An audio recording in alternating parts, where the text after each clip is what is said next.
Yo, what's up guys, and welcome back to a new video. Today we're gonna react to the scary animated stories. You know those like animations, you know when they do those animations that are like so interesting and get like a lot of views? We're gonna be reacting to those ones, so stay throughout the video. Shout out to Lama Arts, shout out to Wansee Entertainment. I don't know if I said the name right. Shout out to all those people that do these animations and, you know, entertain us with these horror stories. Alright guys, so the first one is a true gas station horror story.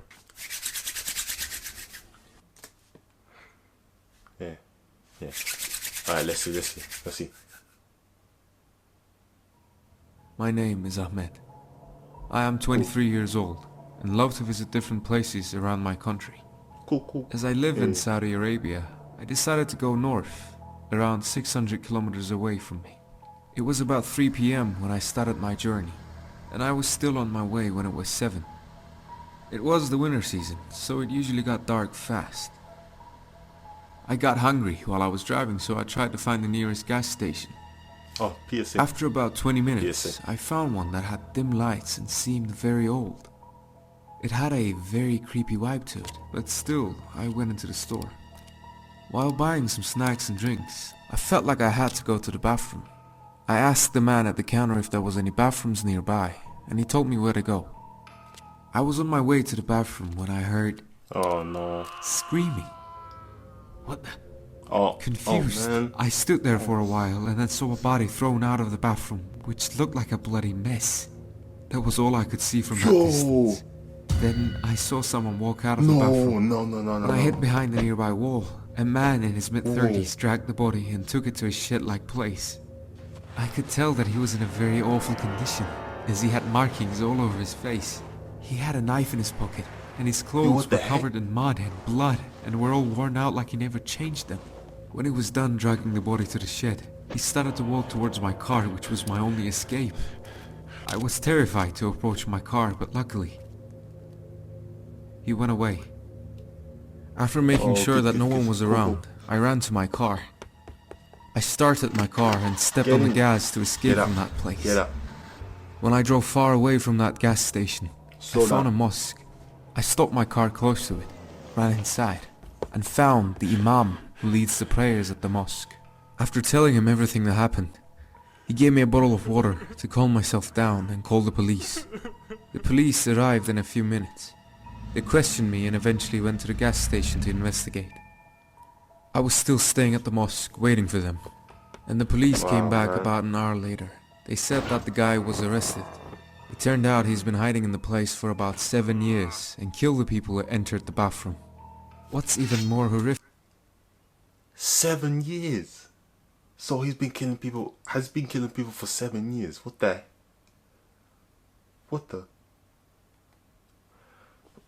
Let's just...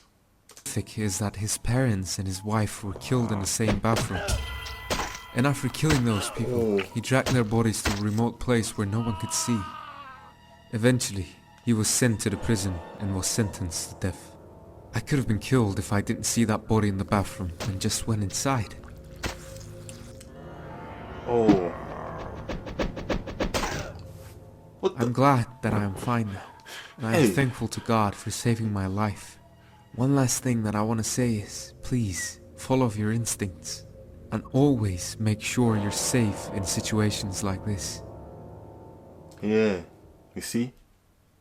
My goodness, man, what the kind of... Alright guys, so that one's creepy. Was that one creepy for you? I don't know if it was creepy for you, but it was kind of creepy for me. So yeah. Alright guys, so this one's a camping horror story. So yeah, let's get into this one. This happened to me when I was 15 years old. One day, me and my friend were planning to go camping in the woods. We packed everything we need, and my dad drove us to the camping site, which wasn't that far away from my home. After we arrived at the entrance, we started to go deep into the woods. When we found a good place to stay, we finished setting up our tent and eat our sandwiches. It was around 10 p.m. and we decided to go inside to get some sleep, as we were really tired at that time. Next day when I woke up, I looked around and realized that my friend was nowhere to be seen. I got out of the... What would you guys do in that situation?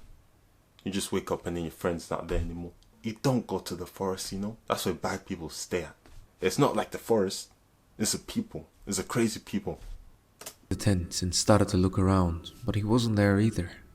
I went deeper into the woods to see if he was playing with me, but no. There was not a soul inside at all.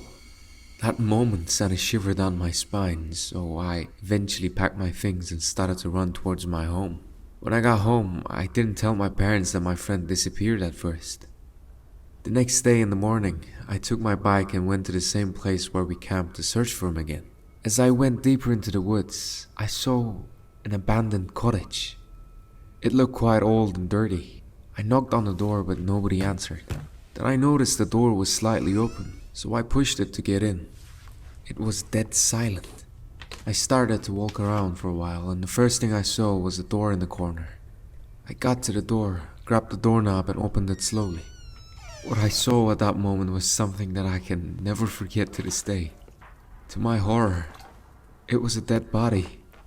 It was my friend. I couldn't even let out a scream. I ended up running out of the cottage and rushed home with all my might. But still, I couldn't tell anyone about what I saw. My friend's parents cried and struggled to find their son, who never returned home. What's even weirder was his body was never found in the cottage when the police had a search in the woods. We don't know what happened to my friend, and I guess we will never find out. Wow, that's sad. Oh, sorry, man. Jeez, man, that one was, you know, just weird and strange and sad.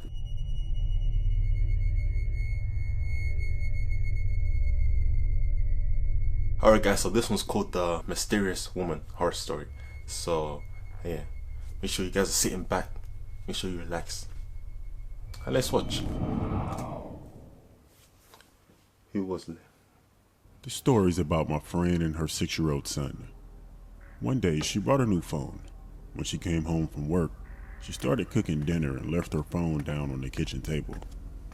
Her son came into the kitchen and saw the phone. He asked his mother if he could play with it, and she actually told him yeah, as long as he did not call anyone or delete any text messages. So of course the boy agreed and went off to his bedroom, well actually his mother's bedroom, to play with the phone. Around 10 p.m. that night, she went upstairs to tuck him in, and she found him fast asleep on the bed. The new phone was lying on the ground beside the bed. She picked it up and began browsing through the settings to make sure he had not deleted anything. Bro, something's wrong. She noticed some minor changes. He had changed the theme, the background, and had given her a new ringtone. She noticed that he had taken some pictures. Yo, look how the boy is. Look. She opened the images folder and browsed through the phone. How cute, she thought. He had been taking selfies. Then she came across the last photo in the folder. When she first saw it, she couldn't quite believe it. Were her eyes playing tricks on her? It was a photograph of her son lying asleep on her bed. But the disturbing thing was that there was someone lurking in the far left corner of the picture. It seemed to show the left side of a creepy old woman's face. That was a real one. Till this day, her son could never answer the question about who that woman was and how she got in there. Shit. Yo, man, I did not expect that at all. That one was creepy, man. They showed a real picture of what the, oh my god. Hope you guys enjoyed. You know, this is the scary animated stories episode that I'm doing on my channel. So yeah, hope you guys enjoyed. Hope you guys like, subscribe. You know, was it scary for you? I reacted to 3. I don't know if you guys understand. But yeah, hope you enjoyed. Peace.